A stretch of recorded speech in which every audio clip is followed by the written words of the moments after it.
Friends, welcome to my channel.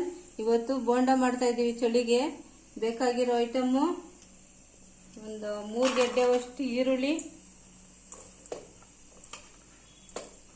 ಹಸಿಮೆಣಸಿನ್ಕಾಯಿ ಚೆನ್ನಾಗಿ ಹಚ್ಕೊಂಡಿದ್ದೀವಿ ಸಣ್ಣಕ್ಕೆ, ಸ್ವಲ್ಪ ಕರ್ಬೇವಿನ ಸೊಪ್ಪು, ಸಬ್ಸಿಗೆ ಸೊಪ್ಪು, ಸ್ವಲ್ಪ ಸಣ್ಣ ಹಚ್ಕೊಂಡಿರೋ ಕೊತ್ತಂಬರಿ ಸೊಪ್ಪು, ರುಚಿಗೆ ತಕ್ಕಷ್ಟು ಉಪ್ಪು ನೋಡ್ಕೊಂಡು ಹಾಕೊಳ್ಳಿ.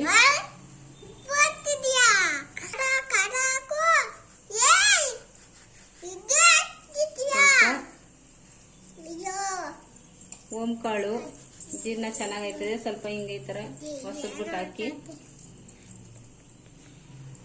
ಸ್ವಲ್ಪ ಸೋಡಾ, ಸ್ವಲ್ಪ ಅರಿಶಿನ ಪುಡಿ ಹಾಕಿದ್ರೆ ಟೇಸ್ಟ್ ಚೆನ್ನಾಗಿ ಬರುತ್ತೆ. ಮೆಣಸಿನ್ಕಾಯಿ ಹಾಕೊಂಡಿದೀವಿ, ನೋಡ್ಕೊಂಡು ಖಾರನ ಸ್ವಲ್ಪ ಅಷ್ಟು ಖಾರದ ಪುಡಿ ಹಾಕೊಳ್ಳಿ.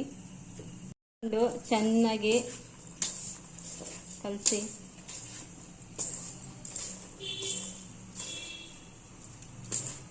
ಕಡಲೆ ಸಿಟ್ಟು ಒಂದು ಬಟ್ಲಷ್ಟು ಹಾಕೊಳ್ಳಿ. 1-2 ಸ್ಪೂನು ಅಕ್ಕಿ ಸಿಟ್ಟು ಹಾಕೊಳ್ಳಿ, ಕ್ರಿಸ್ಪಿಯಾಗಿ ಚೆನ್ನಾಗಿ ಬರುತ್ತೆ. ಒಂದು 4 ಸ್ಪೂನ್ ಹಾಕೊಳ್ಳಿ. ಎಣ್ಣೆ ಹಾಕ್ಬಿಟ್ಟು ಒಂದ್ಸಲ ಹಿಂಗೆಲ್ಲ ನೀಟಾಗಿ ಮಿಕ್ಸ್ ಮಾಡಿ,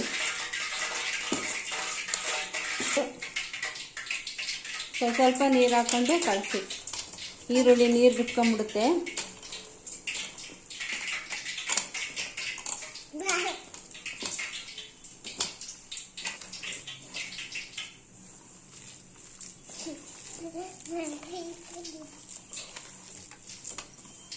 ಸೊಪ್ಪು ಒಳ್ಳೇದು, ಸಬ್ಸಿಗೆ ಸೊಪ್ಪು ಒಳ್ಳೇದು, ಎಲ್ಲಾನು ಹಾಕಿ ಬೋಂಡ ಮಾಡ್ಕೊಂಡು ತಿಂದರೆ ಚಳಿಗೆ ಚೆನ್ನಾಗಿರುತ್ತೆ. ನನ್ನ ಚಾನಲ್ ಏನಾದರೂ ಫಸ್ಟ್ ಟೈಮ್ ನೋಡ್ತಾ ಇದ್ರೆ ಪ್ಲೀಸ್ ಸಬ್ಸ್ಕ್ರೈಬ್ ಮಾಡ್ಕೊಳ್ಳಿ, ಜಾಸ್ತಿ ಲೈಕ್ ಕೊಡಿ. ಮುಂದಿನ ವಿಡಿಯೋದ ಚೆನ್ನಾಗಿ ಮಾಡೋಕ್ಕಿನ್ನೂ ಇದಾಗುತ್ತೆ. ಬಿಟ್ಟು ಒಂದು 5 ನಿಮಿಷ ಮುಚ್ಚಿಟ್ಬಿಟ್ಟು 5 ನಿಮಿಷ ಮುಚ್ಚಿದ್ವಲ್ಲ, ನೆಂದೈತೆ ಚೆನ್ನಾಗಿ. ಎಣ್ಣೆ ಸೈಜ್ ಬೇಕಾದ ಸೈಜ್ಗೆ ಹಾಕೊಳ್ಳಿ. ಈ ಥರ ಉಂಡೆ ಮಾಡಿ ಹಾಕಿ.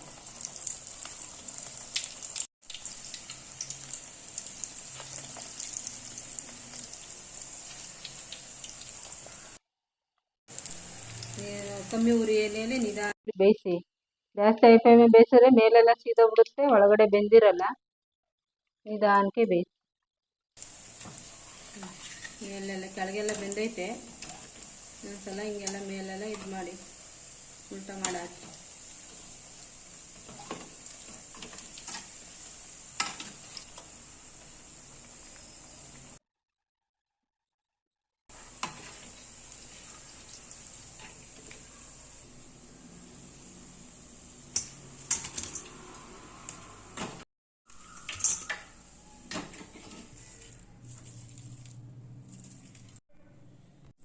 ಎಷ್ಟು ಚೆನ್ನಾಗೈತೆ.